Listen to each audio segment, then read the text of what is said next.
10 ans après le début de la Révolution française, la France, en guerre contre l'Europe des rois, est gouvernée par le Directoire. Certains voudraient renverser ce régime fragile et corrompu. Pour cela, il faudrait un homme providentiel qui remporterait l'adhésion du peuple français.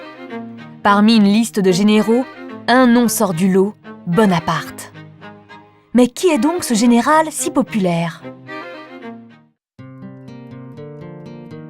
Né en Corse à Ajaccio en 1769, Bonaparte est le fils d'un notable. Dès l'âge de 9 ans, il est envoyé sur le continent à l'école militaire de Brienne en Champagne. En 1784, il rejoint l'école royale militaire de Paris, dont il sort lieutenant. Sa carrière semble toute tracée, sans toutefois qu'il puisse espérer plus qu'un grade de capitaine, puisqu'il n'a pas de fortune. La Révolution française est pour lui l'occasion de réaliser ses ambitions. Après l'échec de son aventure en Corse, dont il voulait prendre le contrôle, le jeune officier revient sur le continent et fait rapidement parler de lui en libérant Toulon des Anglais.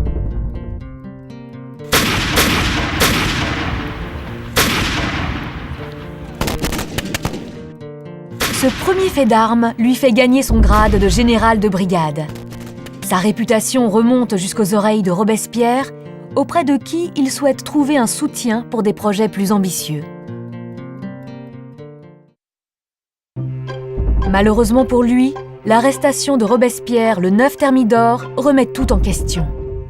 Mais les événements vont jouer en sa faveur, encore une fois.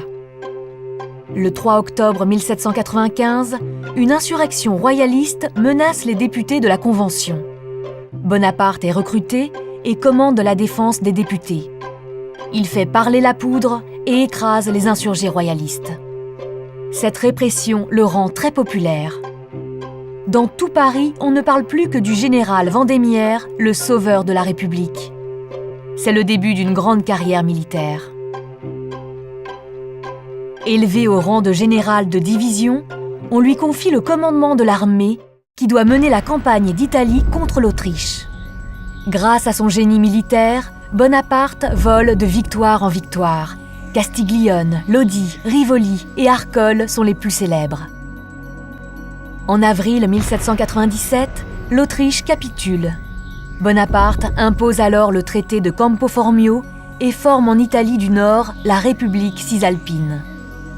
Cette première campagne militaire a fait de lui un homme riche et puissant. Fort de ce succès, il se voit confier une seconde campagne dont l'objectif est de réduire l'influence de l'Angleterre. Ce projet implique la conquête de l'Égypte, qui occupe une position clé dans l'Empire anglais. Mais la campagne est un échec. Malgré tout, Bonaparte revient en France en général victorieux. Nous sommes alors en 1799 et sa popularité est au plus haut. Le temps est venu pour lui.